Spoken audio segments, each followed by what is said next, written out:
Hey guys, tonight we descend into the stone-walled corridors of medieval monasteries, where the flicker of candlelight hides secrets you were never meant to hear. The air is thick with incense and silence, but if you listen closely, there's more than Gregorian chants echoing through the dark. Behind cloistered doors and beneath layers of piety, something far more disturbing writhes in the shadows. A sharp wind rattles the wooden shutters. A brother silently kneels on cold stone eyes closed in feigned prayer. But he's not thinking about salvation. He's thinking about what he did last night, and whom he did it with, and what he'll do again. These monasteries were supposed to be havens of holiness. But you're about to find out they often became cages of carnal madness, places where repression birthed depravity, where divine vows were twisted into dark rituals.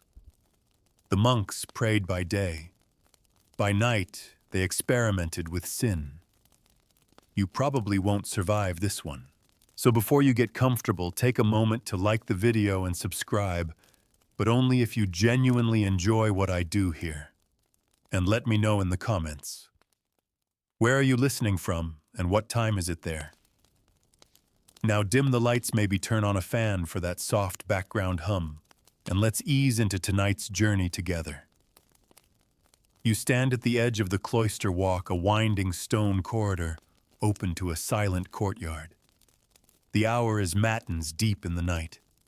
The other monks are asleep or pretending to be. Your bare feet are cold on the flagstones.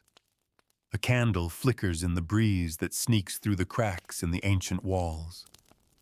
But something else lingers here. A sense of wrongness that sticks to your skin like damp wool. This place, like many across Europe, is not as holy as it seems. The monastery was supposed to be a place of withdrawal from temptation, but instead it became a pressure cooker of twisted urges. You feel it every time a brother lingers too long in a gaze, every time hands brush during communal chores, every time a confessor asks a little too eagerly about sins of the flesh. The church believed isolation would curb lust, but isolation paired with obedience and power often amplified it. The rule of Saint Benedict demanded silence, self-flagellation, and control of one's desires. But what it bred instead was obsession. You've heard rumors. You've seen signs. A worn robe left behind in the scriptorium. The sound of muffled cries near the granary after Compline. The way Brother Aylard always insists on being the one to inspect the novices during their purification rites. There were monks dozens across centuries who developed elaborate systems to conceal their nightly indulgences. Secret passageways in cellars, hidden latches in the chapter house.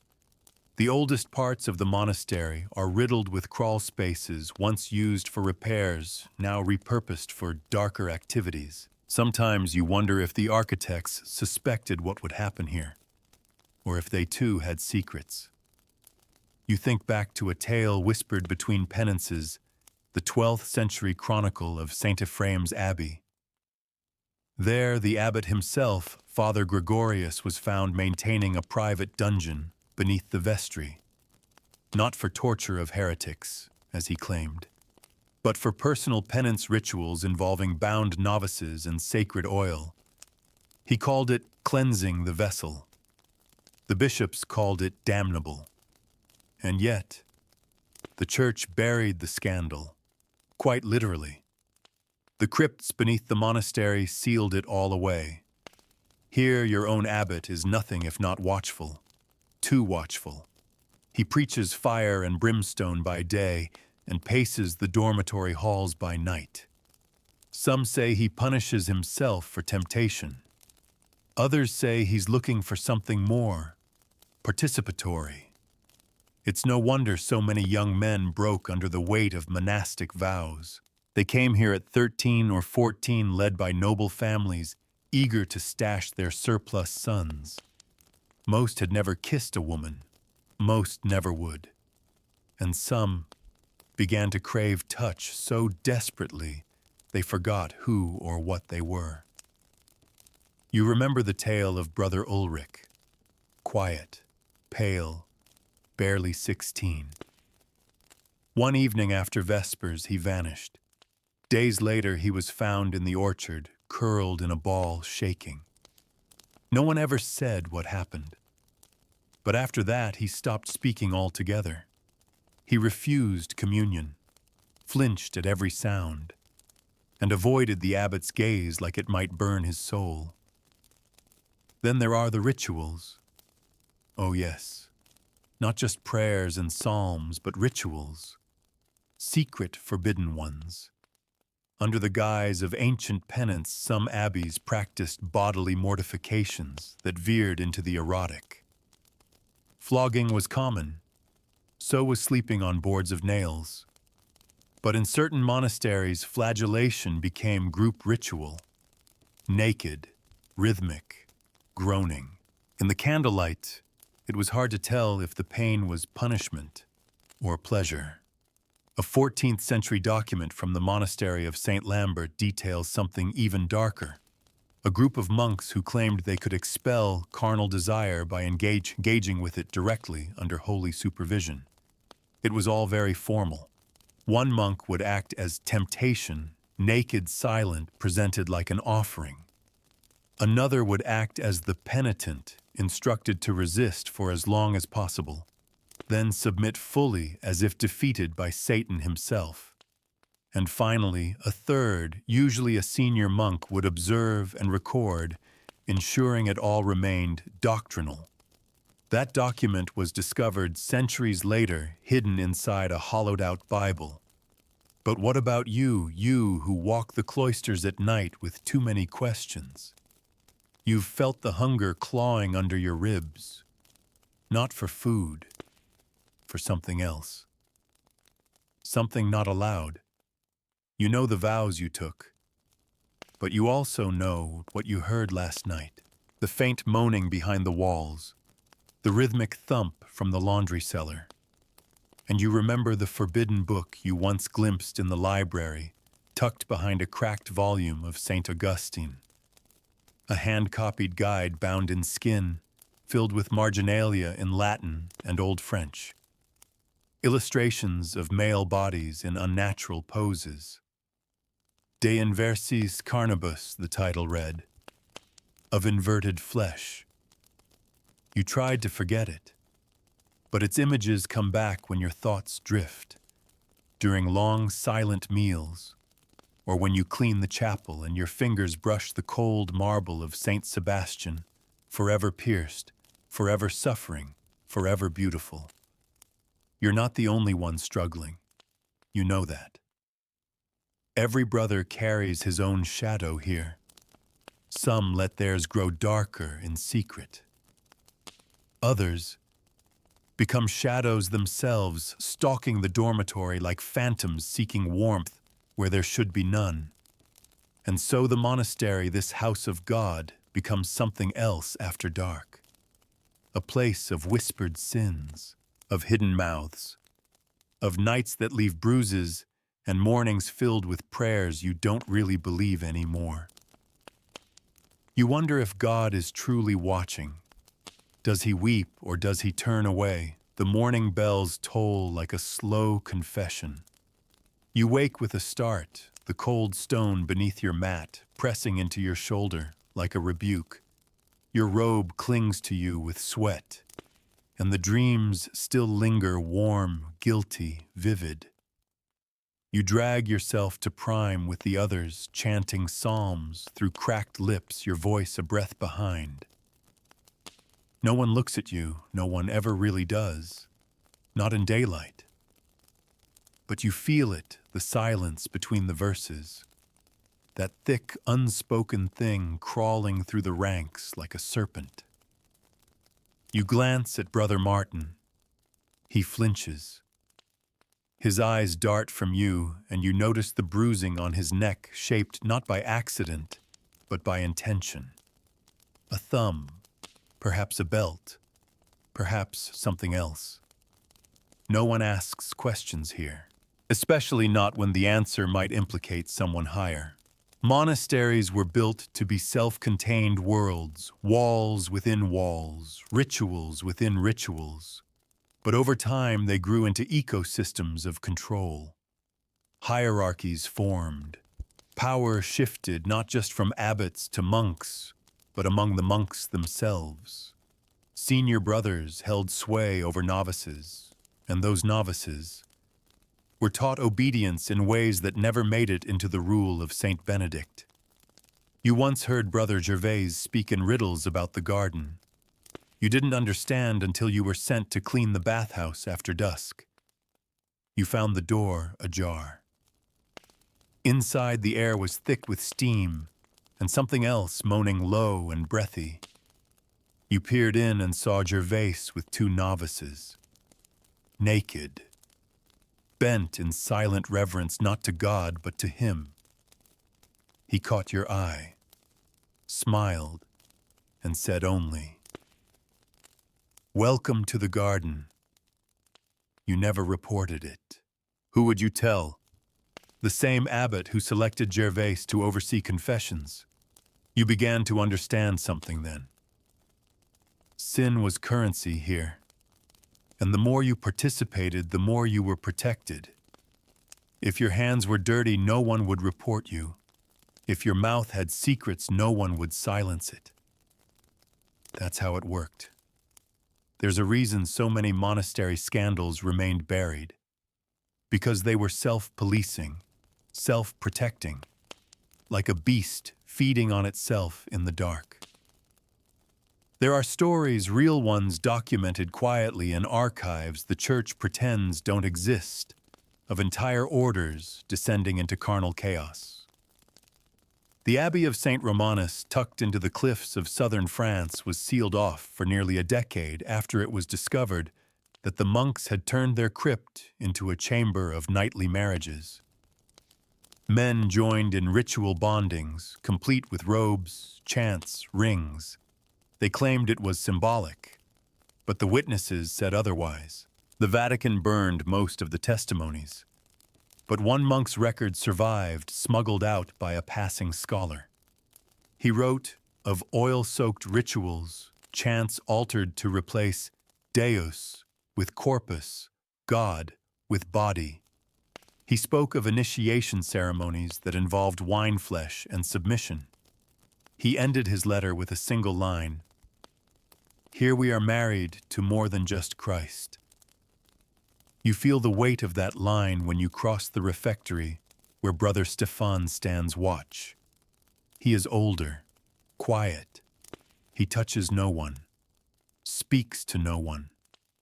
But you've seen him watching, always watching. He eats slowly, his fingers long and delicate. You once heard he used to be a cantor, but he lost his voice during a fast that went on too long. Some say he took a vow of silence. Others say he was silenced because he knew too much. The abbot warns often of outside corruption. The world, he says, is filled with filth, with lust, with women. But here he assures you are safe. But even you, quiet, obedient, cold, you know that's a lie. Because here desire doesn't disappear. It mutates. It adapts to the rules and slips through the cracks, like water, like rot. You begin to notice the little signs, how Brother Elias always volunteers to administer penance to young novices. How Brother Clement is never assigned night watch anymore after that incident in the bell tower. How the laundry is sometimes damp when it hasn't rained. How the youngest brothers are always the ones sent to the cellar for wine 2 at a time, never alone. The cellar, you've learned, is not just for wine. One day during chores, you discover a door behind the chapel's altar. Small, wooden, unmarked. It wasn't there before, or maybe you just never noticed. The hinges creak as you push it open. Inside darkness. The smell of oil sweat and something vaguely sweet like rotting incense. You descend. A corridor. Narrow. Carved from old stone. It feels older than the monastery itself. You brush your hand along the wall and find grooves, scratch marks. A candle stub sits on a small altar. The wax is fresh. Someone's been here. You don't speak. You don't breathe. At the end of the passage is a chamber. Low ceiling, stone benches, chains. You freeze. Not a punishment room. Not for heretics. It's too symmetrical, too deliberately arranged. You see cushions, fabric, symbols etched into the stone, twisted crosses, doubled rings. And at the center, a small stone slab, stained, worn. You flee. For days you say nothing, but you notice who avoids the chapel, who speaks too loudly about virtue, who flinches when the abbot walks near. The rituals go on, the prayers, the meals, the silence. But now you know that beneath it all lies a second world, a hidden order ruled not by scripture, but by flesh, and you are trapped inside it. You are not safe here, not from others, and not from yourself, because the longer you stay, the more you start to understand them. The more you start to crave what they do, and that terrifies you most of all. The sun barely rises in winter, and neither do the voices here. Silence hangs like frost on the cloister windows, and everything feels slowed, thick, syrupy, suspended in a strange kind of stillness. Yet beneath the quiet, you feel the stirrings of something alive shifting just under the surface. In the morning, you scrub the floors. In the afternoon, you copy texts. But your mind is no longer with the ink. It drifts, slips, returns to the hidden chamber, to what it means, to who built it and why. You try to ask a question, just one. Brother Mathieu, the infirmarian, has always been kind to you. Once, when you were sick, he brought you dried apricots and whispered the names of herbs used in Rome. So during a moment between duties, you murmur, "What's behind the altar?" He stiffens, slowly looks up from his mortar and pestle. "Nothing meant for you," he says, then adds "Tray harder." You don't ask again. Instead, you begin watching. Observing how Brother Elias always asks to fetch the sacramental oil, but never for services. How Brother Gervais smiles at the abbot a little too long after every homily. How one of the novices, Lucien, is growing quieter by the day, his eyes sunken and glassy. It is Lucien who breaks first. Late one night, you're passing by the chapel on your way to refill the lanterns. You hear it soft weeping, muffled by wood and stone. You press your ear to the door. A voice. "I can't. Please." Then another voice. Lower. Firmer. You're already his. A shuffle. A slap. You freeze, heart hammering in your chest. By morning, Lucien is gone. The abbot announces he's been transferred to another monastery for spiritual retreat. But his mat remains rolled in the corner. His sandals are still beside his bed. And his psalter is left open on his cot, a dried smear of blood on the corner of the page. You don't sleep that night, not out of fear, but because you're beginning to understand the rules here are not written in Scripture. They're enforced through something much darker, ritualized silence. The knowledge that no one will help you, that everyone is complicit. That power here is inherited not by rank or virtue, but by willingness. Willingness to endure, to obey, to take and be taken. And those who refuse, they vanish. The Church Fathers once claimed that monastic life was the truest imitation of Christ. But here imitation becomes inversion. Where Christ offered his body, these men consume each other's. Where Christ embraced suffering for others, these men inflict suffering for control. And where Christ preached redemption, these monks practice erasure. You recall the stories whispered on Laundry Day of the monastery of Saint Severin built into the cliffs of Austria, a place so remote that winters trapped the monks inside for months. It was during one such winter, they say, that discipline frayed, hunger set in, the cold carved into their bones, and then the rituals changed. The survivors, when rescued months later, were thin, silent, and pale, all save one.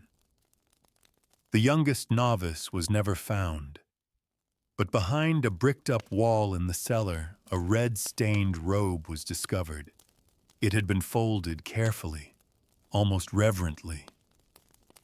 There are more stories, so many more, of a Franciscan brother who claimed divine visions after repeated night visitations by angels who visited his cell in the dark, touched his body, and whispered sacred obscenities in Latin. Of an abbey in northern Wales where the abbot kept a private harem of purity, boys chosen from the poorest families trained not in psalms, but in silence, obedience, and pain. He called it the choir invisible. And of the Brotherhood of the Crimson Thorns, a rumored sect within a Cistercian monastery, whose members met in the crypts, wrapped in red cords, where they would take turns flogging each other until ecstasy or unconsciousness was reached. Some believe these are just legends. You're not so sure anymore, especially not when you wake one morning and find a folded piece of parchment beneath your blanket. No name, no seal, just 3 words in thick, oily ink: you are ready. The words curdle something in your stomach. Not fear, not exactly. A recognition.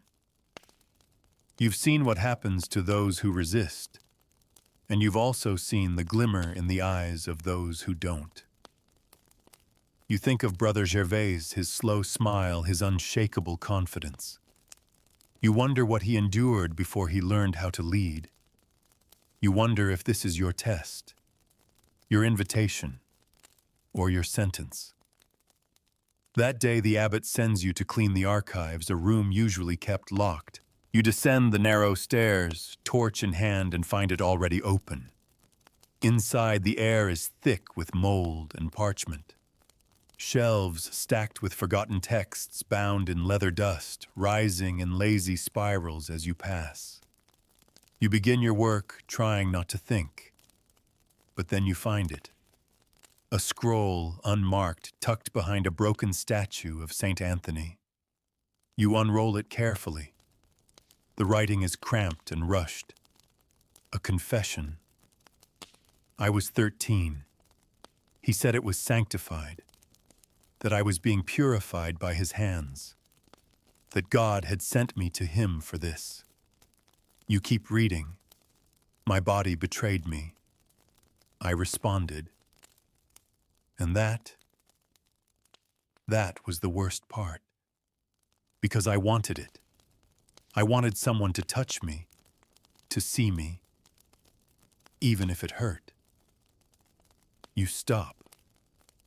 The last line is smudged, but you can still read it. I begged for forgiveness, but I think God stopped listening here a long time ago. You roll the scroll back up, put it behind your robe, and leave the archives in silence. That night, you don't attend Compline. You don't pray.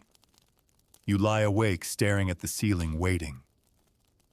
because now you know something terrible and holy is coming, and part of you, some awful buried part, wants it. The night arrives like a question you don't want answered.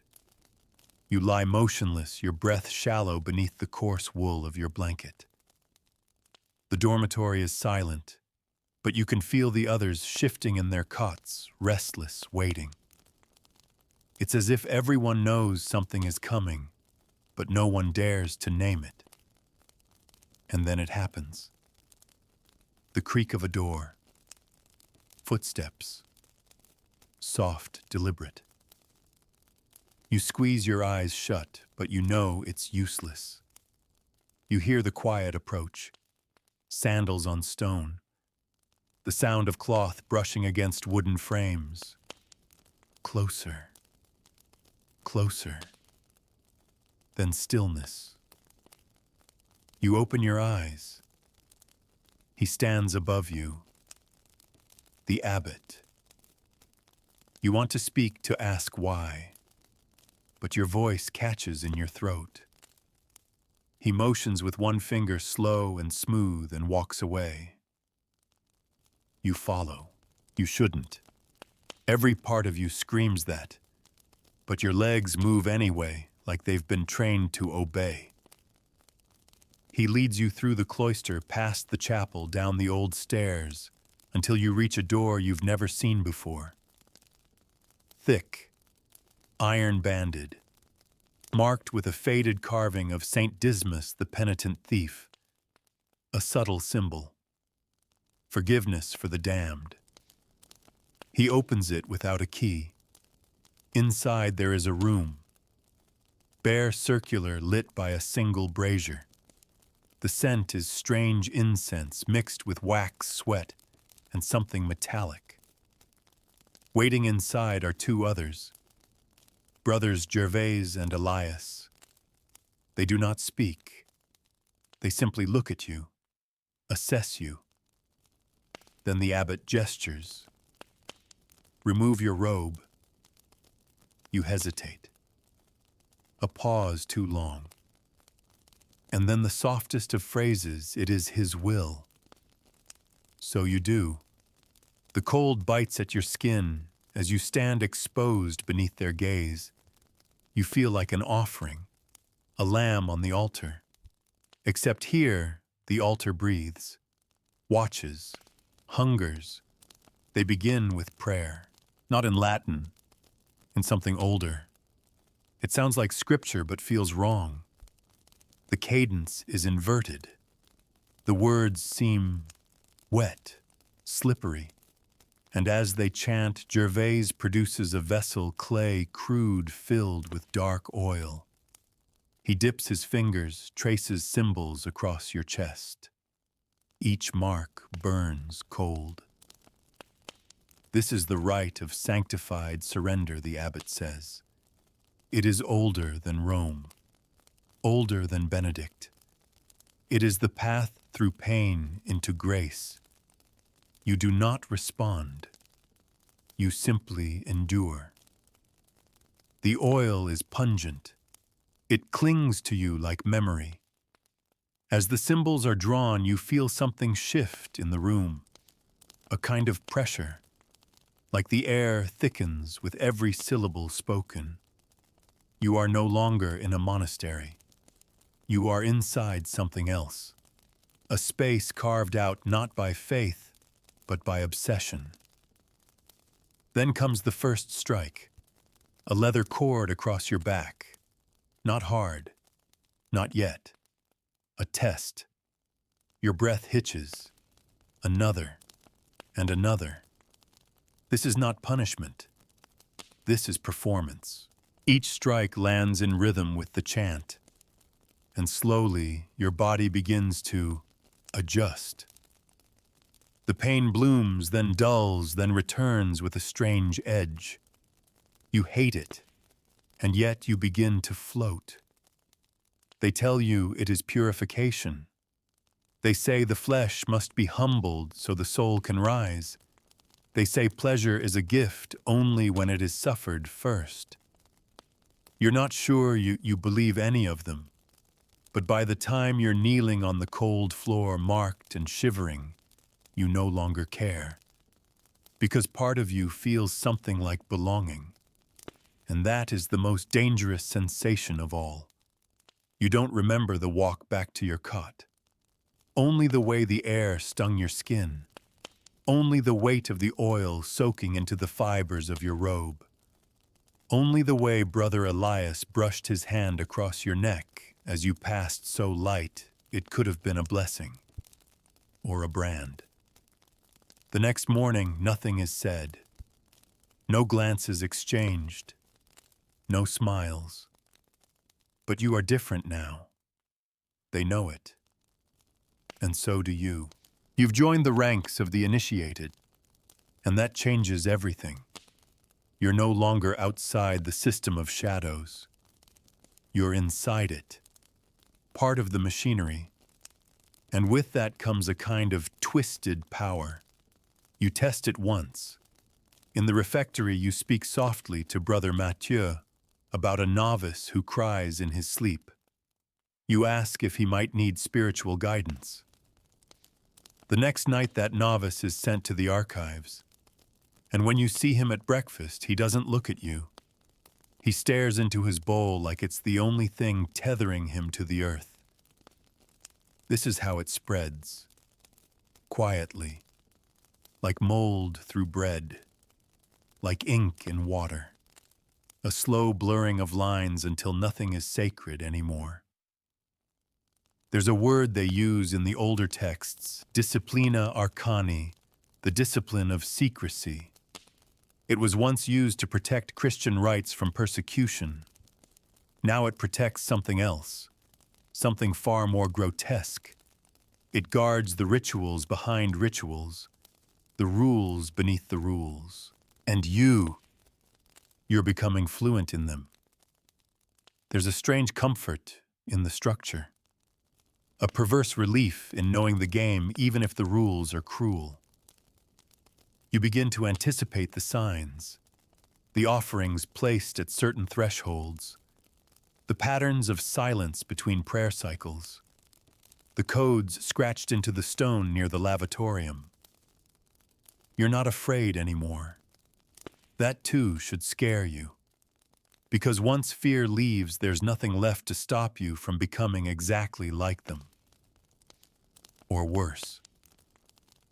One night you hear footsteps outside your cell. They pause. A scrap of parchment slides beneath your door. You wait until the silence deepens, then unroll it. One word. Choose. And below it 2 names, both novices, both young, both trusting, both unaware of what you now represent. You sit in the dark for a long time staring at the page, because this is the moment, not the rituals, not the chamber, not the chants. This is when the monastery finally breaks you, when it no longer matters whether you say yes or no, only that you've been asked. And you understand what that means. You don't sleep that night. The parchment with the 2 names lies beside your cot like a loaded weapon.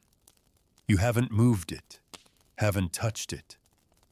But its presence vibrates through the room. It taints the air. It stains your breath. You turn away from it. Then back. You whisper prayers you no longer believe, half hoping for an interruption. A thunderclap. A sign. Even a hand on your shoulder telling you this was all a mistake. But nothing comes.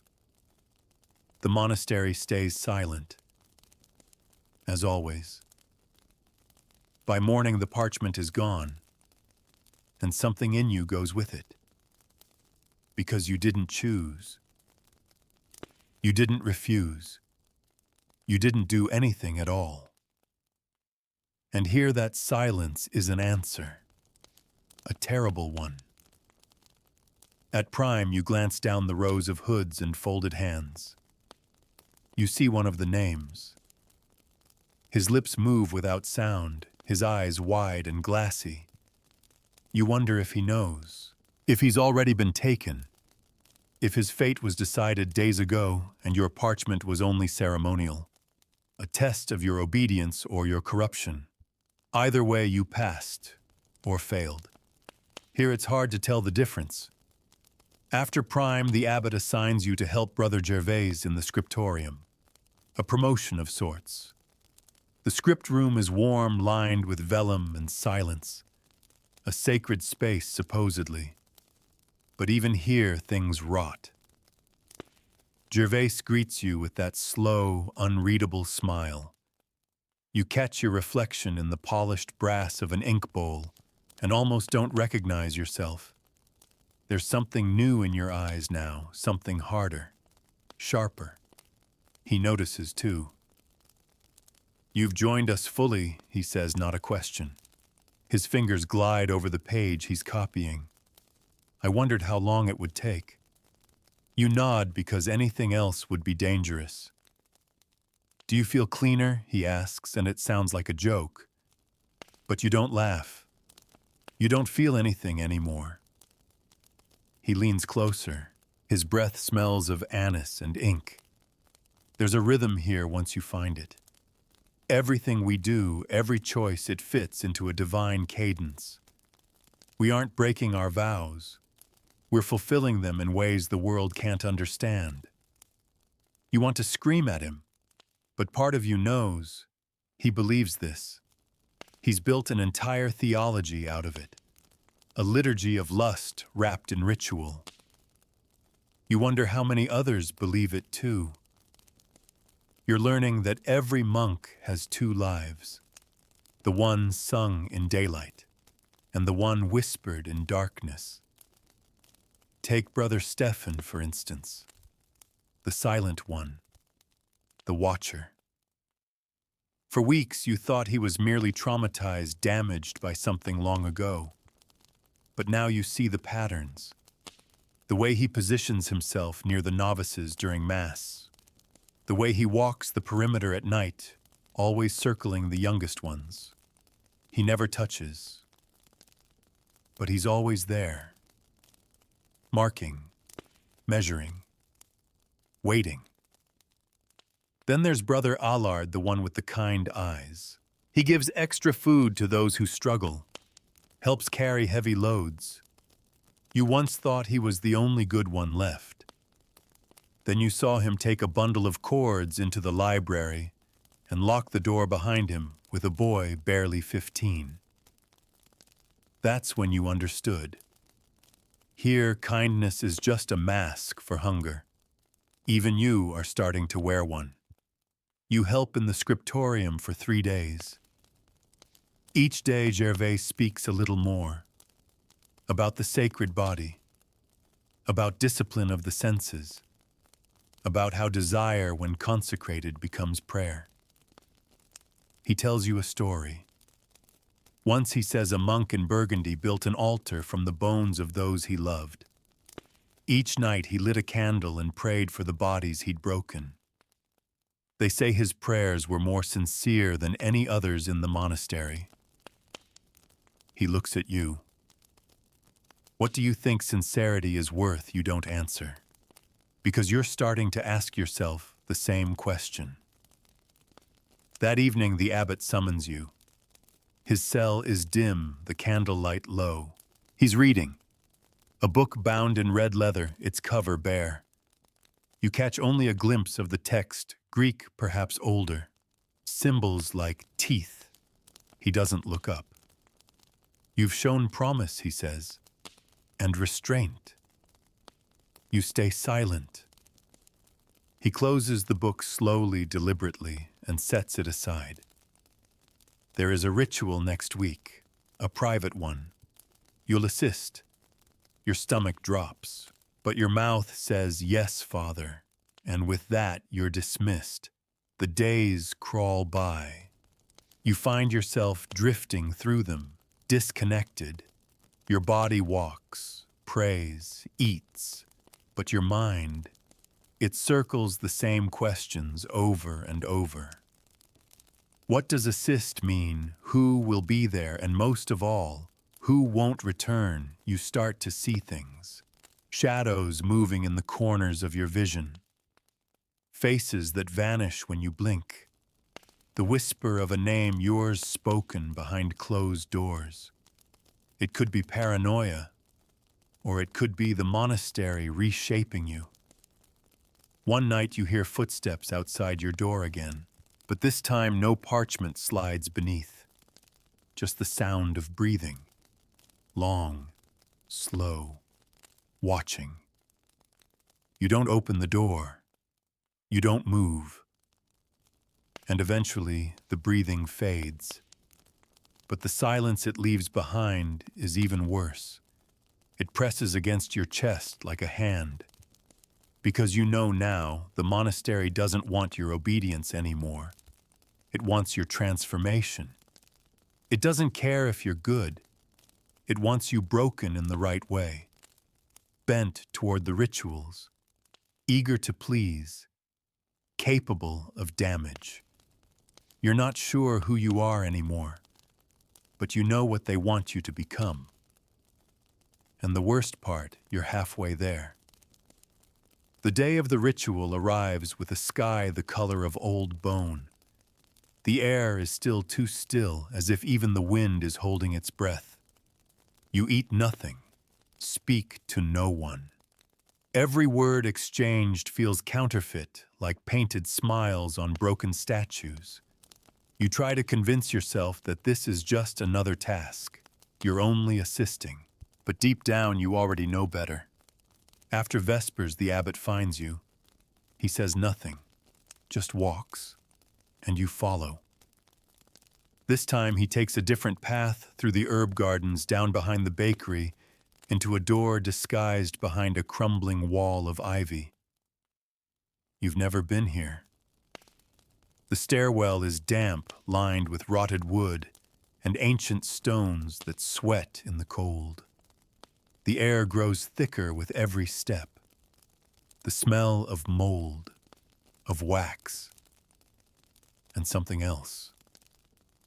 Blood, maybe. The passage opens into a chamber larger than the one before, more elaborate. Candles line the walls. A circle has been carved into the floor, etched with symbols you don't recognize. Bones lie in a heap in one corner. Some of them are very small. 3 monks wait within. Gervais, Stefan, and brother Allard. Allard, the one with the soft voice, the one who gave extra bread. He smiles when he sees you. That same warm smile he gave the children. That smile means nothing now. At the center of the circle is a boy, 16 maybe, blindfolded, gagged, stripped to the waist. His hands are tied behind him with a braided cord. He kneels on a tattered cushion, trembling so hard, you can hear the fabric rustle with every breath. You recognize him. His name is Etienne. He arrived 3 weeks ago. He asked you once if the bells ever stopped ringing. You didn't answer then. You can't look him in the eye now.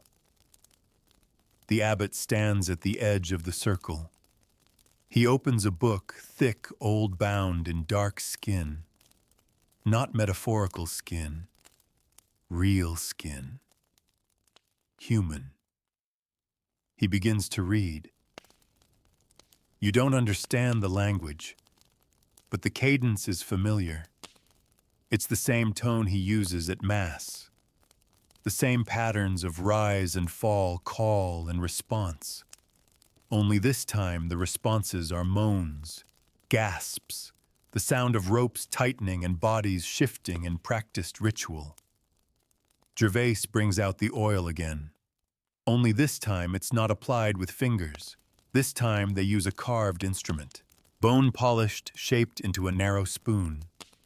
They dip it and press it into Etienne's skin, tracing symbols you've seen in the margins of the monastery's oldest texts, double crosses, inverted lilies. The eye of Saint Lucien, who was said to be martyred by ecstasy. Etienne begins to weep behind the gag, but no one comforts him. That's not part of the ritual. The abbot nods toward you. You freeze. Gervais hands you a cord.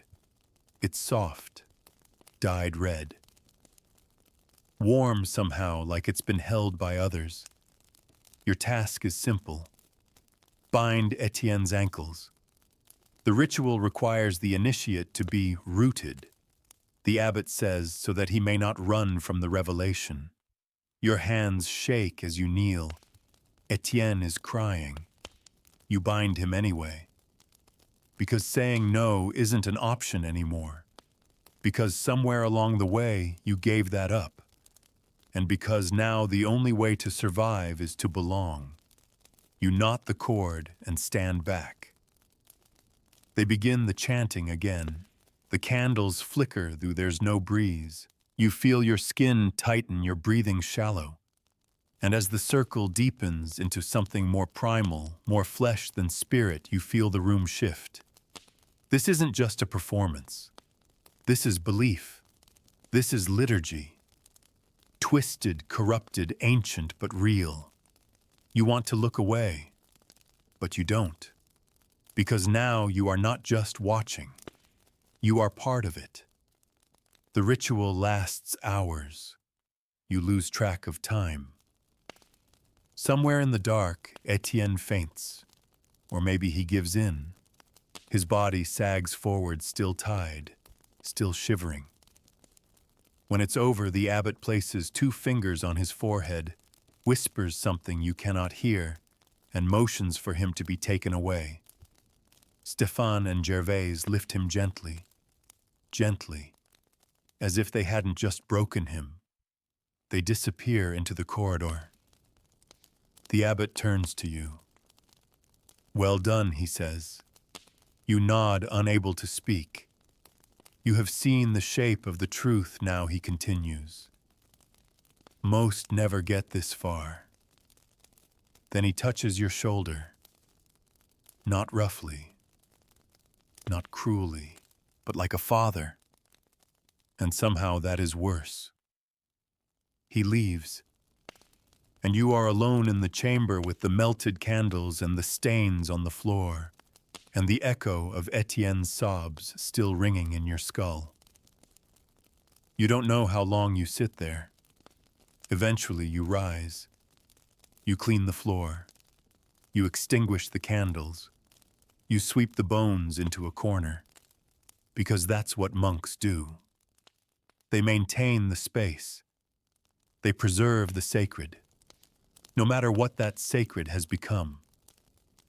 When you return to your cot, the dormitory is silent, but someone has left something for you. Folded neatly on your pillow, a new robe, darker than your old one, the color of dried blood. You put it on without thinking. It fits perfectly. And for the first time in weeks, you sleep without dreams. You wake before the bell.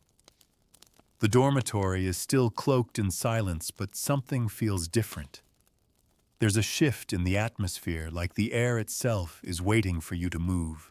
You lie still, eyes open, staring at the wooden beams above. There's a creak in your joints when you sit up, but it doesn't feel like tiredness. It feels like your body knows something has changed. You pull the new robe over your shoulders. The fabric is heavier, woven differently. It settles on you like a mantle or a burden. The other monks don't acknowledge it, but they see it. During breakfast, Brother Elias gives you a slow nod. Gervais says nothing, but when he passes, he presses a folded scrap of parchment into your palm. You don't look at it until you're alone. 5 words in his careful hand: tonight, lower scriptorium, bring oil. You burn the note after reading it. That's the custom now. You've learned. In the hours that follow, you work like normal, copying pages, cleaning floors, speaking only when spoken to. But beneath it all, your mind runs wild. Not with fear, but with anticipation, and that unsettles you most of all, because you remember Etienne. You remember his trembling, the blindfold, the gag.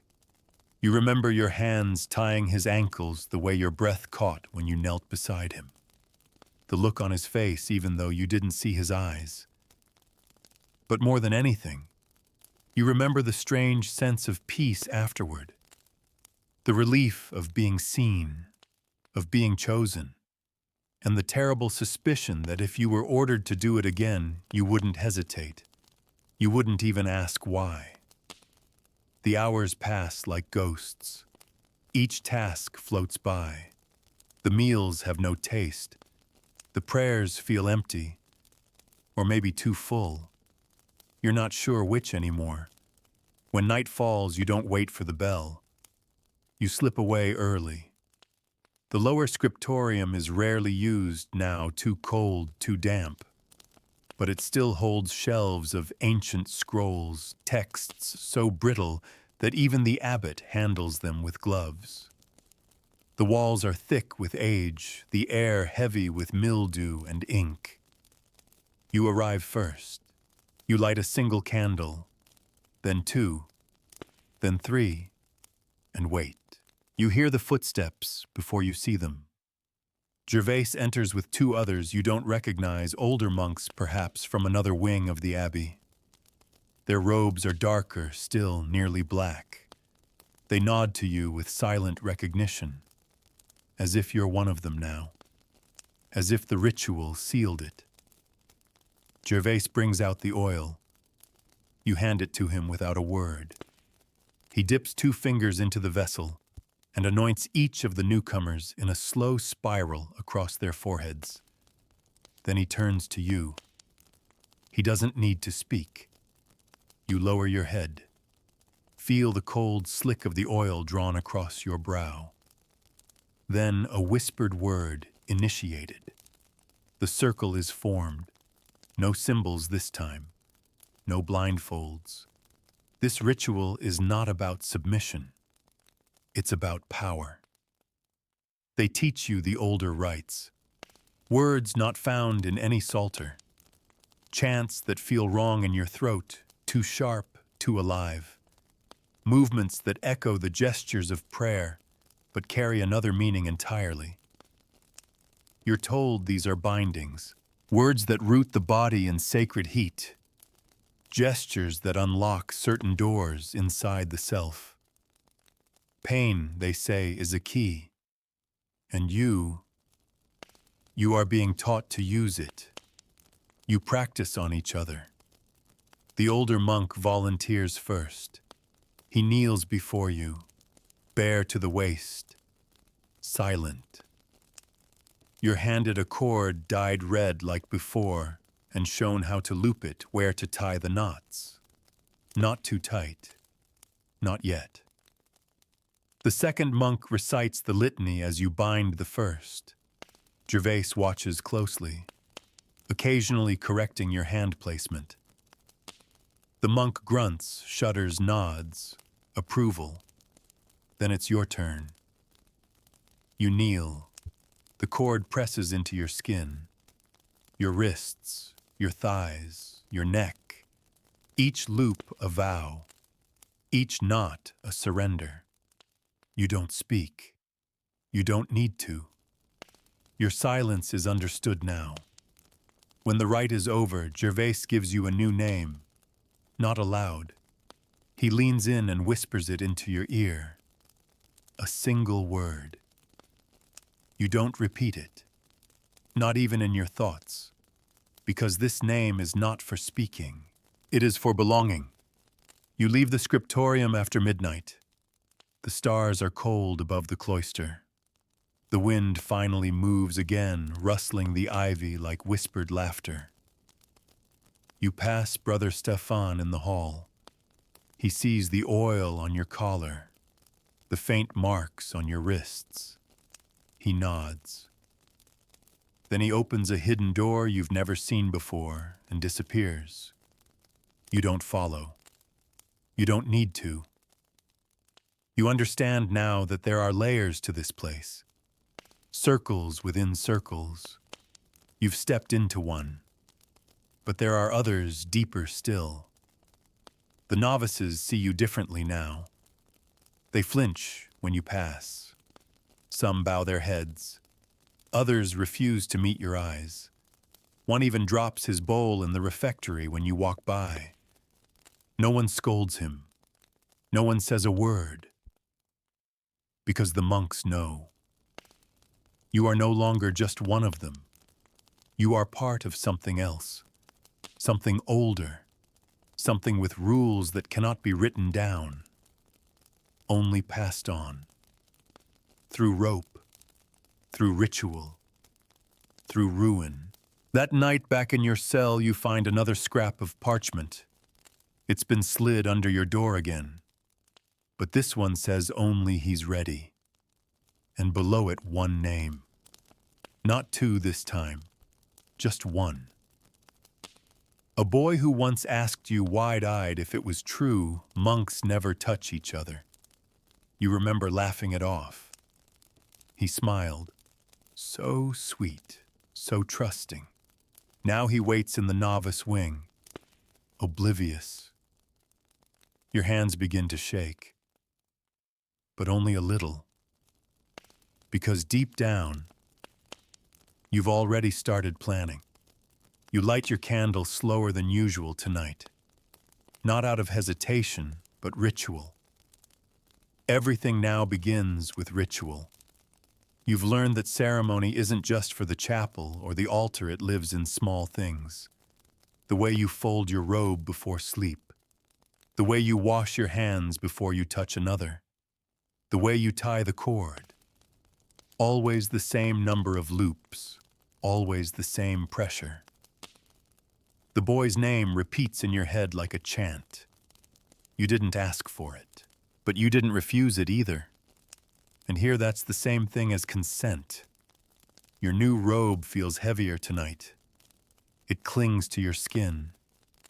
Smells faintly of oil and candle soot. You used to think the scent was holy. Now you know it's the residue of every ritual that came before yours. You make your way toward the novice wing. The halls are quiet. The candles in the wall sconces burn lower, their light barely licking the stone. You pass no one. Not because they aren't awake, but because everyone knows where you're going. They've made sure the path is clear. That's part of the design. There's no need for force here, just inevitability. You find him where you knew he'd be kneeling at the foot of the Virgin's statue in the far alcove.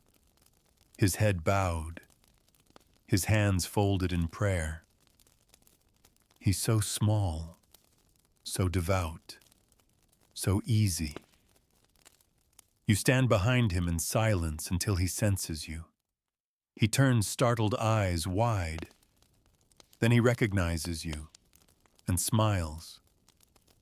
You came to pray too, you nod. You don't speak. You can't. Because your voice might crack. Or worse, it might not.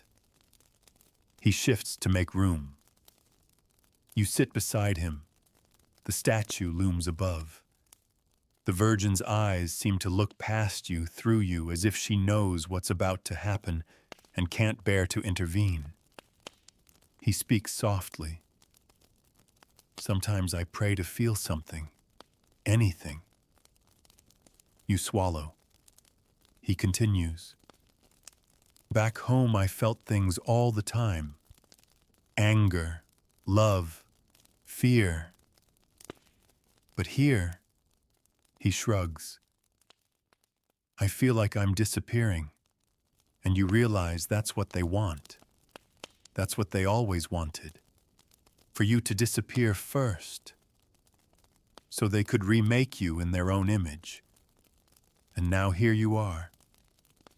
Ready to pass it on. You offer him a candle. A simple act. He accepts it. And in that moment, something passes between you. Not lust, not desire, power. the invisible transaction that holds this place together. You lead him back through the corridors, not to the chamber, not this time, to the laundry cellar. It's warmer there, quiet. The stone floor is worn smooth from years of bare feet and mop water. You light a ring of candles. He watches you, still smiling, still trusting. You tell him finally that it's a rite of awakening, that every monk goes through it, that it's sacred, sanctioned. He nods eagerly. He wants to belong, and that's how it always starts. You anoint him, just like they did you. Oil on the chest, the wrists, the neck. You feel your breath shorten as your fingers trace the symbols. He doesn't flinch. He doesn't know what they mean, but you do. They're not symbols of protection. They're keys. Doors in the body waiting to be opened. He closes his eyes as you wrap the cord. You do it gently. You remember how tight the knots were on you that first time. The way they left bruises for days. You tie his just loose enough that he can move but not enough to run. He kneels just as instructed. You place a blindfold across his eyes.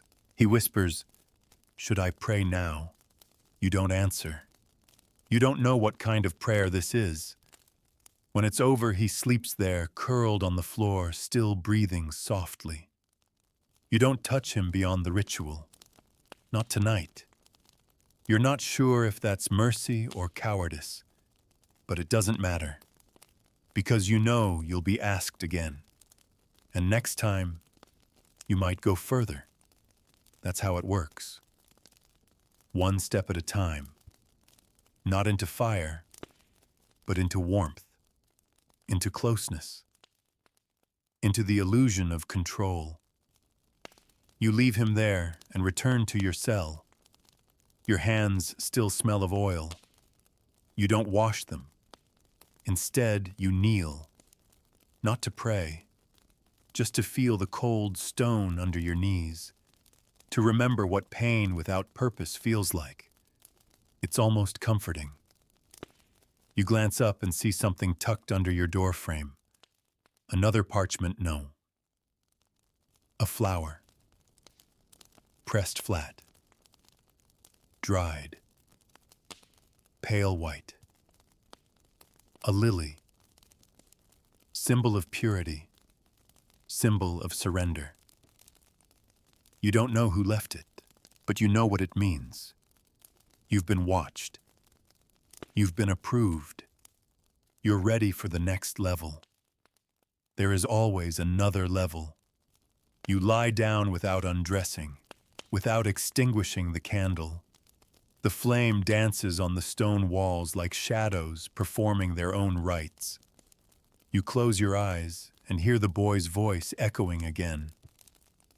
I feel like I'm disappearing, and you wonder how much of you is left. You wonder if you'll recognize yourself when this is all over, or if that was never the point. Maybe you weren't meant to survive this place as yourself. Maybe you were meant to become it. You no longer wake to bells.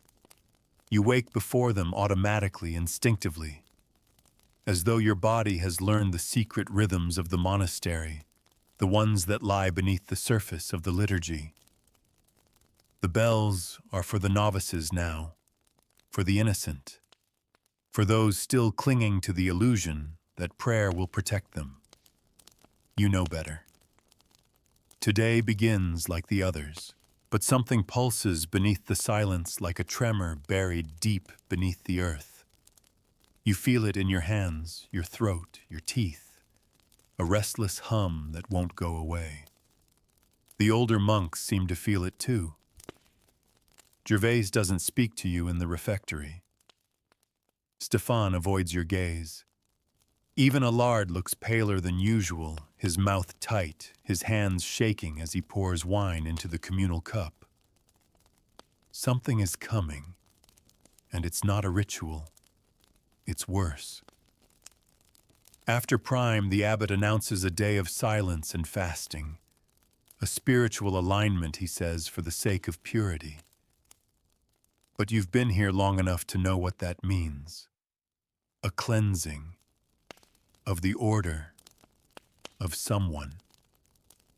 The monastery needs blood now, not oil, not rope, not whispered consent. Blood. You remember stories passed in quiet breath of sudden disappearances of monks who asked too many questions, of novices who resisted one too many times. The phrase used was always the same: he went to the hermitage. A lie wrapped in devotion. There is no hermitage. There is only the pit.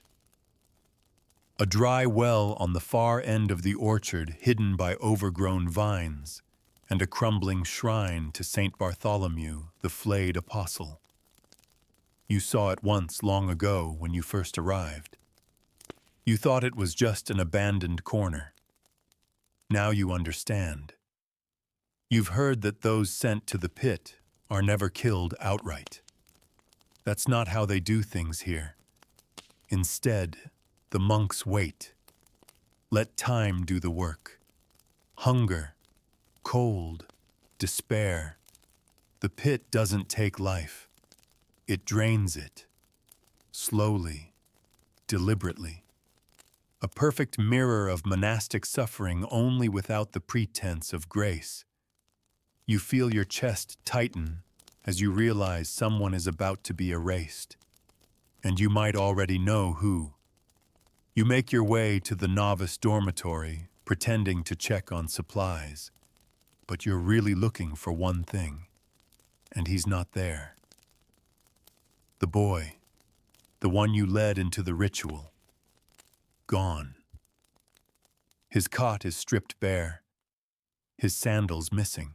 But there's no farewell note, no transfer record. No one will say his name. Just silence. The kind of silence that follows a scream too soft to be heard. You walk the monastery in circles looking for him. In the garden, in the chapel, even in the laundry cellar. He's nowhere. You ask no questions. You've learned that asking is its own confession, but your mind won't let go. This was your doing, maybe not directly, but your hands carried him there. Your voice told him it was sacred, and now he's gone, erased, a sacrament devoured. You return to your cell. Inside, another flower waits. Not a lily this time. A red poppy. Symbol of sleep and death. You crush it in your fist. That night you're summoned again. But not by parchment. By voice. Brother Stefan appears at your door, silent as always and simply gestures. You follow. No questions. No hesitation. That part of you is long gone. He leads you past the cloister, beyond the gardens, into the old stables. You didn't know they were still used. But tonight, a torch burns above the door. Inside, a circle has been drawn on the floor. Not chalk this time. Ash. Old bones and soot. Gervais stands at the center. He's not in his robe. He's bare-chested. His body is marked with scars, some fresh, some ancient. Symbols you recognize now. Sigils of pain and inheritance. Around him 7 monks kneel. The inner circle. You understand. Tonight is not about the boy. It's about you. Your trial. Your elevation. If you pass, you become one of them fully. If you fail, you know what waits beneath the orchard. Gervais speaks, but his words blur. Your heart is pounding too loud. They hand you a blade, simple, bone-handled, dull from age. Your task is to bleed, not much, just enough. It's a rite of sacrifice, a giving of flesh, to show that your body is no longer yours, that it belongs to the order now. You take the blade. Your hands don't shake. You press it to your side. The skin splits. You do not cry out. The blood drips into the ash. They chant. You bleed. And when it's done, they bind your wound and smear the remaining blood across your brow. Mark of passage. Seal of silence. You are no longer a monk. Not really. You're something else. An anchorite of the flesh. A keeper of sacred wounds. When the ritual ends, you do not speak. They don't dismiss you. You simply walk out. Into the night. The stars are bright. Unblinking. Cold. You make your way to the edge of the orchard. You part the vines, and you look down into the pit. There is no movement, no sound, only the faint smell of oil and something sour. You whisper his name, just once. It echoes, faint, swallowed by the dark. Then you turn and walk back to the cloister, your footsteps soundless on the frozen ground. Because now, finally, you understand the truth. The monastery doesn't need your soul. It only needs your obedience. The next day, everything feels too bright. The sun reflects off the stone in a way that hurts your eyes. The air tastes too clean, too sharp. The birds in the trees sound like shrieks instead of songs. You've never noticed the birds before. You walk the cloister in silence, your side aching where the blade cut you. The blood dried into your robe. You didn't change it. You didn't wash. That would feel like betrayal. Because last night was not just a ritual. It was a baptism. Not into purity, but into truth. A truth you carry in your body now. You nod at the monks as they pass. Some nod back. Others bow their heads. There's a new weight behind every glance. They see the blood still caked into your collar. They know what it means. You've been marked, not as victim, but as vessel. The abbot doesn't speak to you directly for days, but you feel him watching, at meals, in the chapel, even during prayer. His eyes never blink, his mouth never moves, but you can sense it. Approval or ownership. Here they are, the same thing. The novices avoid you now. They lower their gazes when you enter a room. One drops his book as you pass and mutters a prayer too quickly to mean anything. You pause, pick it up, hand it to him without a word. He trembles as he takes it. That used to be you, before the oil, before the cord, before the pit. You wonder who will be next. You're not part of the choosing yet. That power lies deeper in the circle, with men who haven't spoken aloud in years. They communicate in gestures, tokens, symbols scratched behind altar stones. But you're close, closer than most. Gervais tells you during one of the night vigils. You're almost ready, he whispers as you kneel side by side in the candlelight. You don't ask what for. You don't need to. because you've felt the pull for weeks now. The descent is not a fall. It's a choice made one quiet step at a time. The monastery gives you your next task the following morning. The abbot calls it custodial care. You're to watch over Brother Mathieu. He's fallen ill, they say. Not physically, spiritually. Too much softness in him, the abbot mutters. Too many doubts. You remember Mathieu, the infirmarian. He once gave you apricots when you were sick. Now you're to watch him, record him, correct him if necessary. The term the older monks use is discipline by proxy. You find him in the infirmary hunched over a mortar grinding herbs with trembling hands. He doesn't look up. I knew you'd come, he says. His voice is thin, paper dry. They always send someone. You say nothing. You simply sit and observe. He doesn't resist. He doesn't ask questions. For hours he works in silence. You note everything. When he hesitates. When he lingers too long over a herb not approved in the monastery's medical book.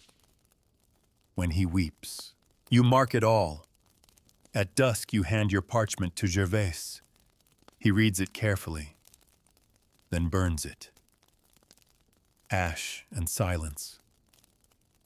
That night, Mathieu vanishes. No announcement, no transfer, no farewell. The infirmary remains locked for 2 days. When it reopens, a new brother tends the sick. No one mentions Mathieu again. But someone leaves an apricot on your cot. Shriveled, cold. You eat it. Because not eating it would mean admitting what you've become. Your next trial comes quickly. This time it's not a boy. It's a fellow initiate. You're told he's faltered during the binding rites, whispered dissent, cried out the name of Christ during ecstasy. Blasphemy, they say. Unforgivable. You're to correct him, not kill him, just remind him. The cellar beneath the chapel is prepared. The ropes are clean, the candles lit. You tie him yourself, carefully, gently.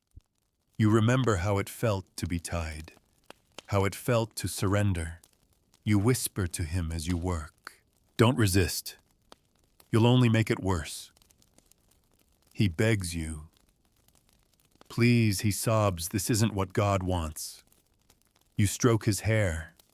This isn't about God, you say. And it's the truest thing you've ever said.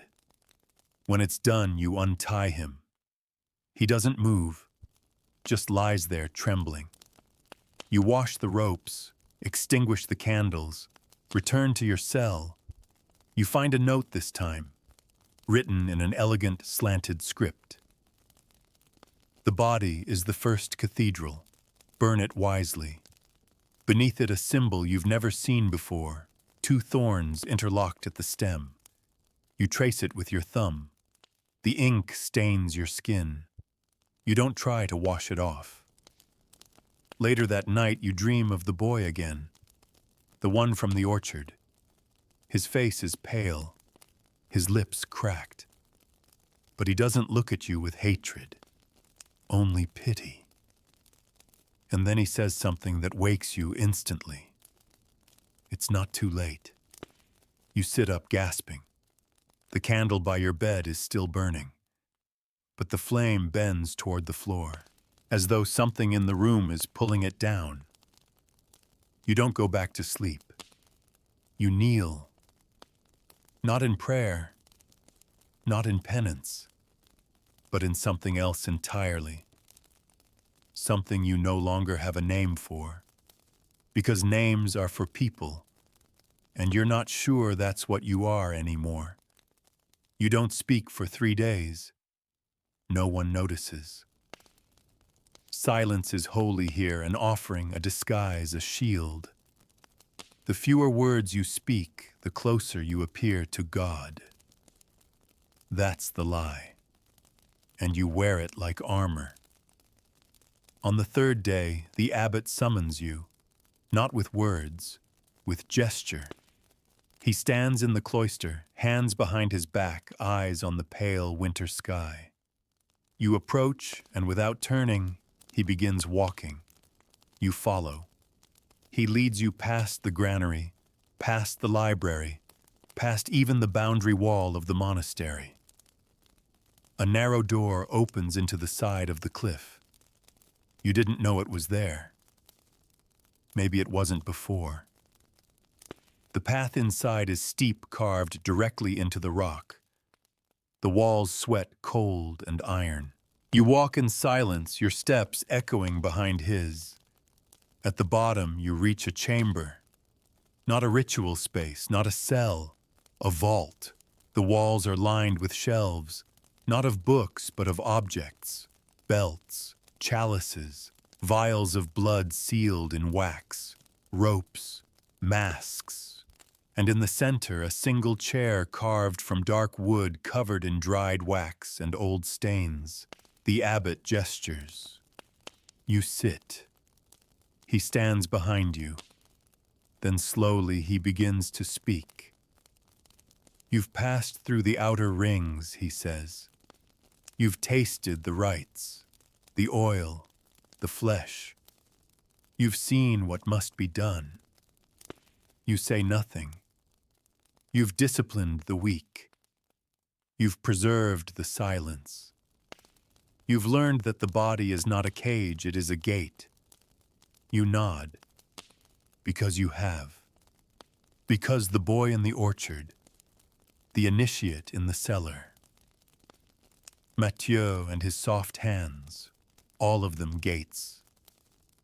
Now the abbot continues, you must choose what comes next. You tense. He walks slowly around the chair, coming into view. His eyes are calm, icy. He holds something, a book, but not like the others.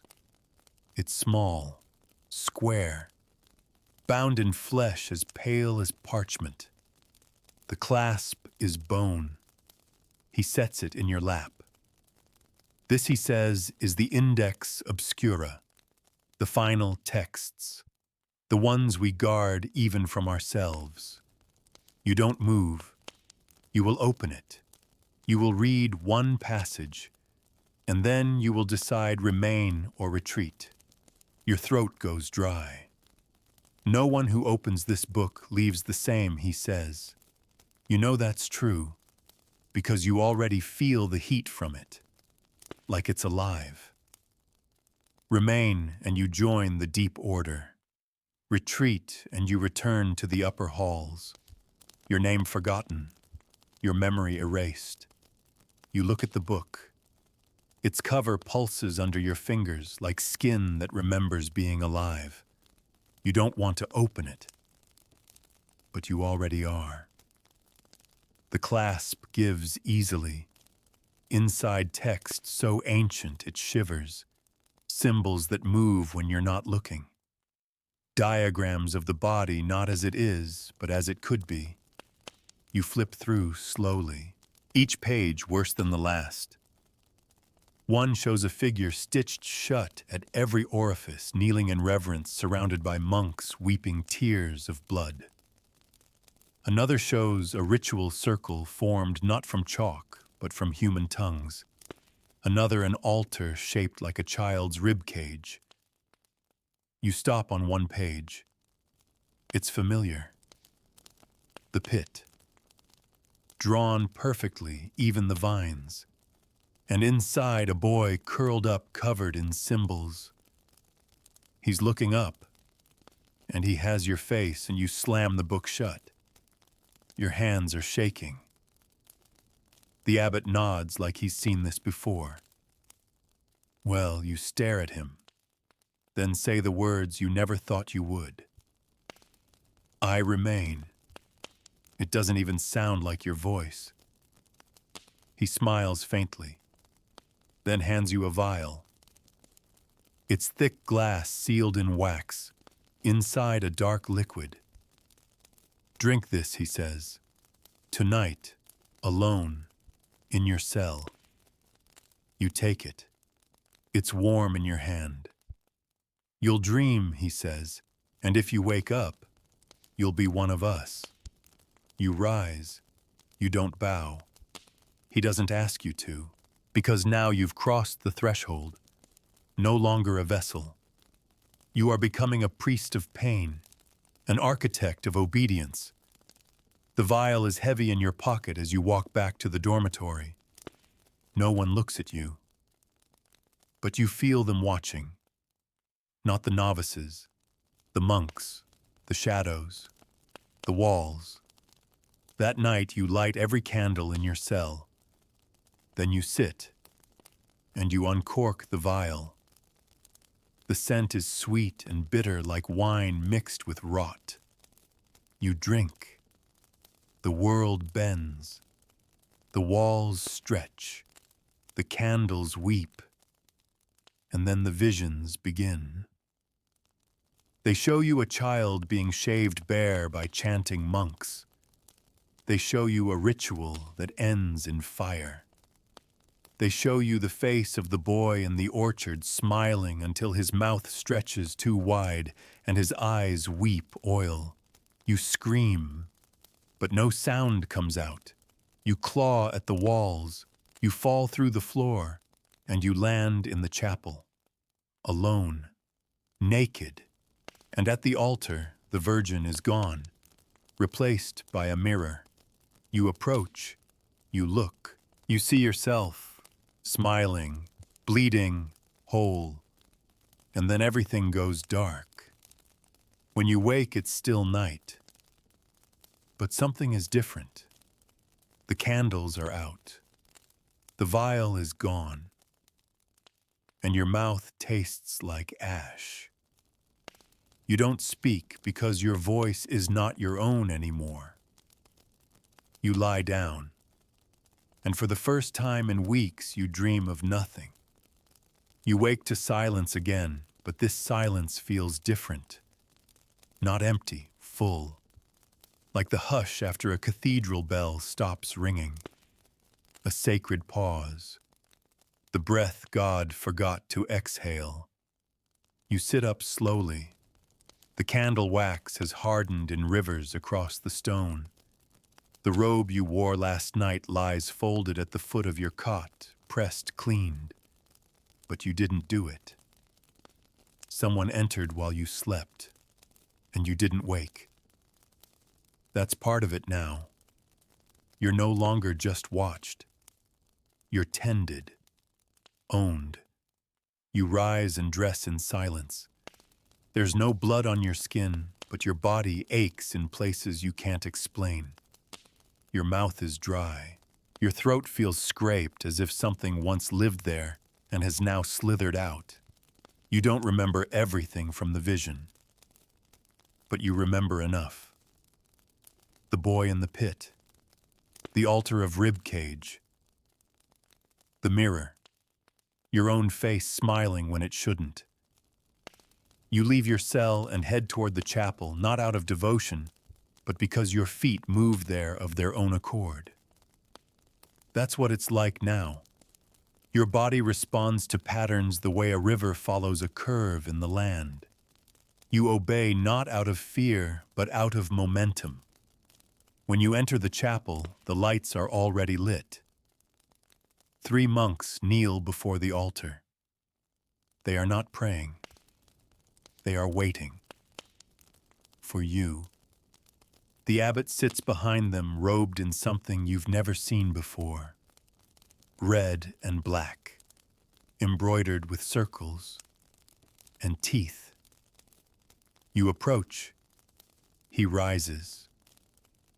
And for the first time he bows. To our brother he says, initiated through pain, revealed through silence, bound through obedience. The other monks bow too. You do not return the gesture. You don't have to. Because this is what the rite was for. To place you here. not as servant, as heir. The abbot leads you to the altar. Beneath it, a compartment slides open, hidden under years of wax and prayers. Inside is a key, wrought iron shaped like a serpent, devouring its own tail. He places it in your hand. You may now enter the tabernacle of mouths. You've heard the phrase whispered before, a rumor, a secret no one explained. Now it's yours. The door lies at the far end of the cloister. You've walked past it 100 times. Always locked, always ignored. You make your way there now, monks falling behind you like silent shadows. You open it. The passage behind it is narrow, choked with dust. The stone walls close in on you. You can hear breathing not yours. Deeper, older. The deeper you go, the colder it becomes. Not just physical cold, memory cold. A chill that crawls into your bones and whispers, "You are not the first." The hall opens into a chamber, circular, no candles, no symbols, only mouths, carved into the walls. Hundreds of them, some twisted in screams, some smiling, some open wide in an eternal gasp, and one is real. It blinks, it breathes, it speaks. You have come. The voice is wet, feminine, and not from this world. You fall to your knees without meaning to. The mouth opens wider. You belong to us now. And you feel it. Every nerve in your body humming in recognition. This is the source, the oldest secret. The monastery was built around it, not to protect it, to serve it. The mouth tells you its name, but it isn't a name in language. It's a shape, a hunger, a need. You taste it. You accept it. You vow to keep it fed. When you leave the chamber, hours have passed, or days. You're not sure. But you're not alone anymore. It's inside you now. You feel it moving behind your eyes, coiling at the base of your spine. The monks kneel as you pass. The abbot lowers his hood. You are no longer just initiated.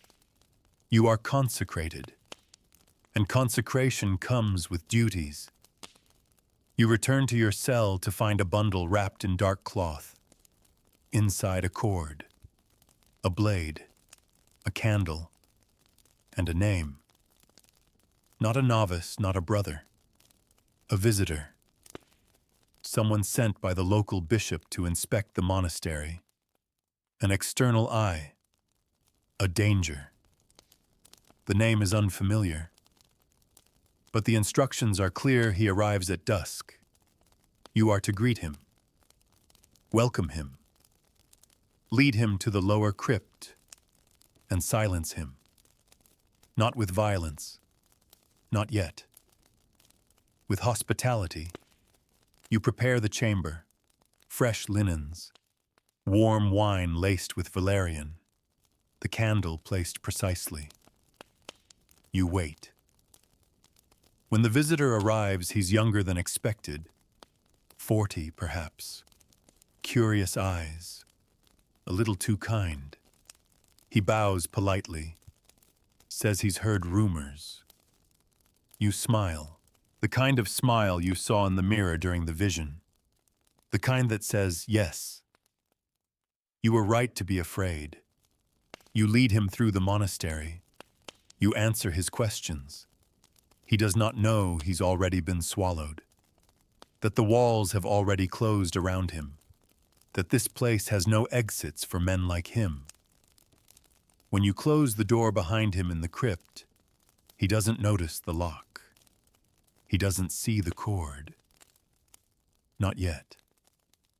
But he will. Because the mouth must be fed. And you're its priest now. The bishop's envoy doesn't scream. Not at first.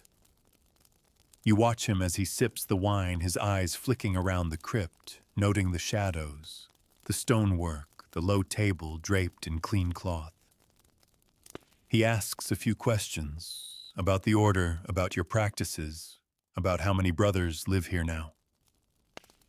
You answer calmly, softly, with just enough vagueness to seem humble, not evasive. He nods, smiles, but his smile doesn't reach his eyes anymore. He's beginning to feel it. The unease, the way the silence presses too tightly against the walls, the way the air smells sweet metallic like old prayers and older blood. The way you haven't blinked once since he entered. You don't need to blink anymore. He sets the goblet down slower now, says he should go, and you close the door behind him, the latch clicking like a final syllable. He turns to you, brows furrowed. I said I should. You raise a single finger to your lips. His words stop mid-breath. He opens his mouth again, but no sound comes.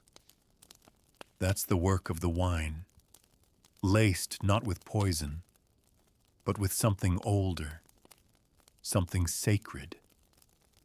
A tincture of silence, a distillation of holy vows. It doesn't kill. It just takes the voice. For a little while. Long enough. You lead him to the center of the room. He's trembling now, his hands out in front of him, asking without speaking. You take the cloth from the table and begin to fold it. Precisely. Just as you were taught. He tries to back away, but you catch him by the wrist, and he gasps, eyes wide with betrayal. It's always that moment, the shift, when they realize you're not saving them. You're not warning them. You are welcoming them as one of the chosen, as a gift. You seat him gently. You light the candle. Then you anoint his brow, oil mixed with ash. The symbols you draw are more intricate now. You've learned the full pattern, the 4 points, the spiral, the slit, each one a syllable in the name of the mouth. He closes his eyes now, not from peace, from resignation. You take the blade not to cut, not yet, but to trace, over the lip, under the eye, behind the ear, just enough to mark him, to claim him. He will not be killed. He will be kept. The monastery has rooms below this crypt, rooms no one speaks of, rooms built with no doors, only hatches, only whisper holes, only darkness. You will take him there. You will place him gently into the recess, dug centuries ago, lined with soft cloth and dried petals. You will leave him with the candle, the cord, and the book. And you will lock the hatch behind you, because he is not a martyr. He is a seed. And the monastery grows best in silence. When you return to your cell, there is a new robe folded on your cot. Black. No symbols. No thread. As if it's made from shadow itself. You put it on. It fits without effort. When you move, it doesn't rustle. It sways like smoke. And in the sleeve, you find a token, a carved tooth strung on a red cord. Not human, but not animal either. The kind of thing born in rituals too old for scripture. You wear it. That night, you are summoned again, not by word or parchment, by dream. The mouth speaks to you. It shows you the monastery not as it is, but as it truly stands. Not just stone and cloister, but layers of chambers carved beneath the earth, where generations of monks have left their voices, their blood, their names. You see tunnels that have never been mapped, chambers where the air itself glows, altars built from bone. You see a boy born in the walls, grown without speech, fed only silence, taught only the sacred gestures. You see yourself, and you are smiling. When you wake, you are standing in the chapel. Your hands are bleeding, but you don't feel pain, only purpose. The abbot is there, kneeling, eyes closed.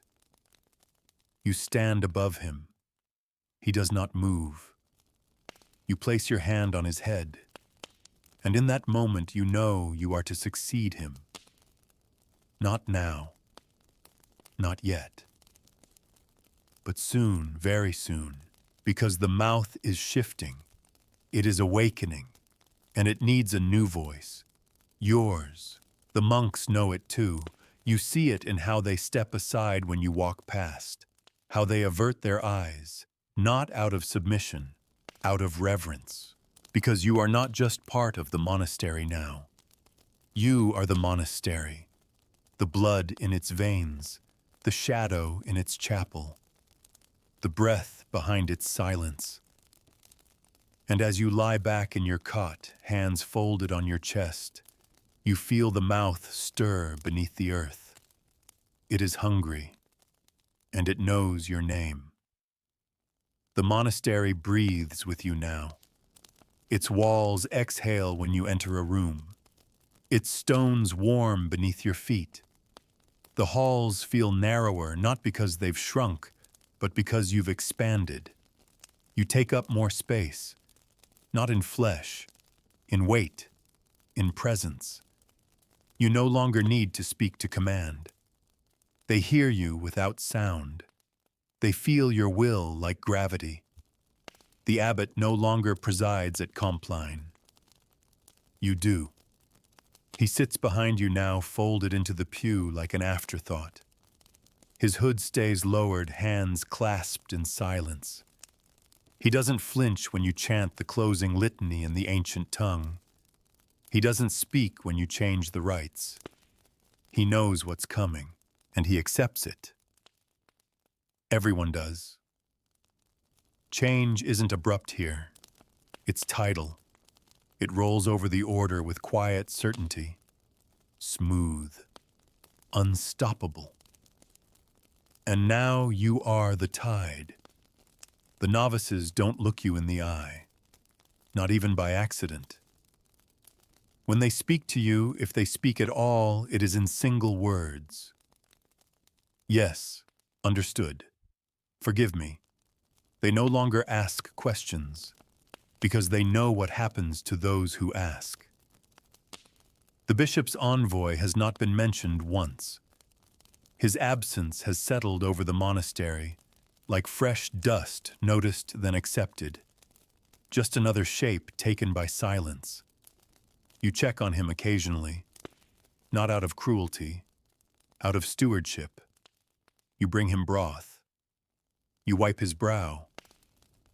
He doesn't speak anymore, not because he can't, because he won't. He's seen it now. The mouth, the rituals, the truth. He knows that the world above is a lie, and though he weeps, he does not beg. Some part of him understands. That's the most terrifying thing about all of this. Eventually, they all understand. You've begun preparing the next generation, not openly, in shadows. 3 of the youngest novices have been marked, not by oil or blade, but by gesture. You touch their shoulder a certain way. You leave a candle by their beds. You fold their robes with an extra loop. They notice. They dream. They wake confused and trembling. But they do not resist. They want to belong. One of them, Samuel, is particularly devout. You find him weeping in the chapel one night. You kneel beside him. You don't speak. You just place your hand on the floor. And he mirrors you. You take the oil from your sleeve. Trace a simple symbol on the stone between you. He breathes it in like incense. That's all it takes.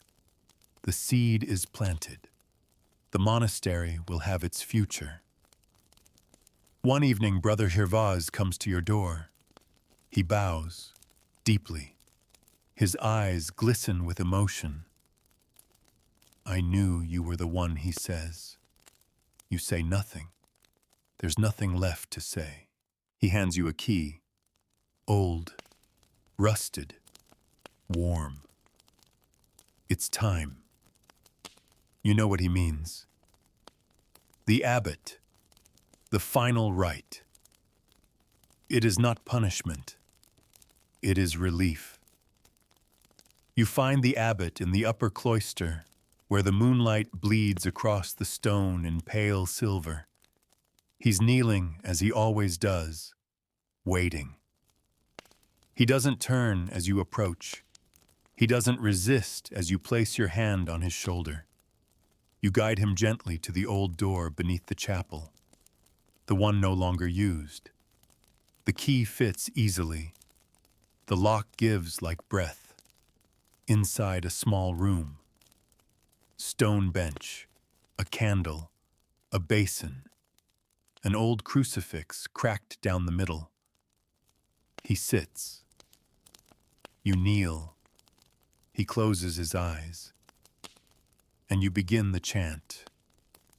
Low, measured, a rhythm of surrender. He joins you, barely a whisper. Then he stops. And he says, you were always meant to be the silence. You anoint him. You mark him. You offer him the vial.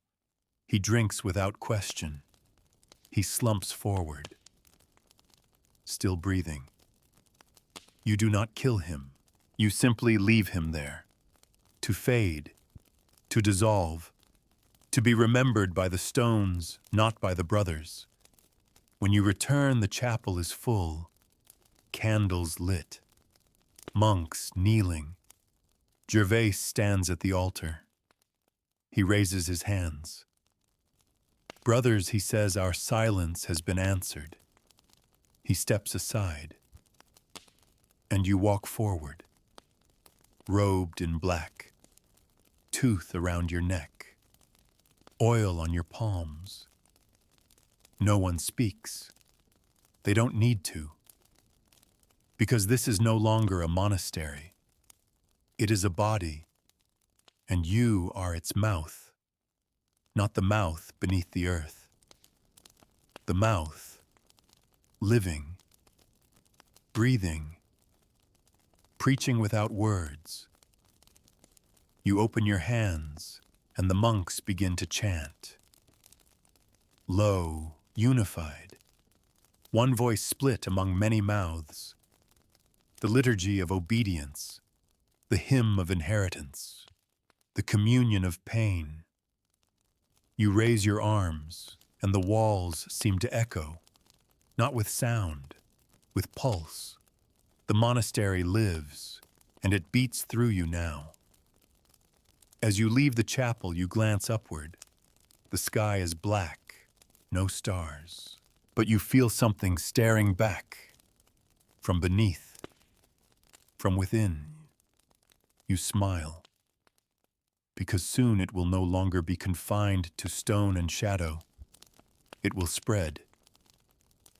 And you will lead it. The monastery does not sleep anymore. It pulses. At night, the stone walls breathe in rhythm with the brothers' chants. The very floor vibrates with purpose. It's no longer a sacred building. It's a vessel, a shell, a body. And you are its brain, its spine, its open, patient mouth. You've begun the harvest, not from within, from outside. The nearby villages whisper of changes, of bells ringing when they shouldn't, of monks walking the roads at night, faces veiled, hands wrapped in red cords, of pilgrims who arrive and never return. The church sends no more envoys, no more letters. They fear you now, or worse, they revere you. Gervais keeps records in a ledger bound in skin, your teachings, your translations of the older rites, your new liturgies. There are pages left blank for prophecies not yet spoken. He writes without question. He no longer looks you in the eye. None of them do. That was the final step in your ascension. Not power, not ritual, separation. You no longer eat with them, no longer sleep among them. Your cell has become a shrine lined with candles that never melt their flames, sustained by the very air. You wake only when summoned by dreams. You walk the halls with no footsteps, and beneath it all, the mouth stirs. You hear it more clearly now, not just through the walls, inside your skull. It speaks in pulses and thoughts not shaped like language, but like hunger. It shows you visions, cities without tongues, families kneeling in doorways, their mouths sewn shut with red thread. It shows you a new world, a quiet world, and you will build it, one soul at a time. The ritual changes. You no longer initiate through rope or oil. Now you do it with touch alone. A single finger to the lips, a glance in candlelight, a whispered name in the dark. That is all it takes. You mark them, and they dream. And when they wake, they kneel. They always kneel. Sometimes you return to the pit, not to mourn, to listen. You sit at its edge and close your eyes. You hear breathing below, not just one, many, all those who could not rise, all those who fell too far, too fast. They murmur your name, not the one you were born with, not the one you gave up, the new one, the one the mouth gave you, the one no tongue can pronounce, only bleed. You rise, and the trees bend slightly as you pass. Even nature recognizes you now. Your brothers prepare the old road, a pilgrimage route long closed. They will open it soon. You will call the faithful, not with letters, with dreams, with symbols carved in stone, with chants buried in the rhythm of rain, with blood offerings wrapped in scripture. They will come. They always do, you know this, because you once came too. You remember. You remember the boy you were, the questions you asked, the kindness you mistook for safety, the candle you held in the chapel thinking it meant warmth. You remember the first time you were touched in silence, the first chord, the first cry you swallowed, the first name you forgot. You remember all of it, because it made you. And now you will unmake the world in return, not with fire, but with submission, not with violence, with beauty, with stillness, with peace. A monastery on every hill, a mouth in every cellar, a hymn that never ends, a silence that swallows all things. And you will be there to greet them, one by one, in the dark. But for now, it's time to return from that place. You don't need to carry the silence with you. Let it stay behind in the stone, in the cloisters and chambers, in the eyes of monks long turned to dust. Take a deep breath now, in and out. Let it settle. You are here, not in the monastery, not in the pit. Here, in a soft bed, in a quiet room, in your own time. Where walls don't whisper and oil doesn't burn. Where your name is your own, and silence means rest, not obedience. You did well to make it this far. You walked the halls, tied the cords, faced the mouth, and now you let it go. Let your muscles loosen. Let your breath slow. There is nothing more to fear, nothing left to prove. Just the comfort of night and the slow drift of sleep. You're safe now. You're whole. And no one can take that from you, not even the shadows, not even the past. So close your eyes, and let this final silence carry you, not downward, but inward, to the quiet place where you are untouched, unseen, unburdened. You made it through. You survived.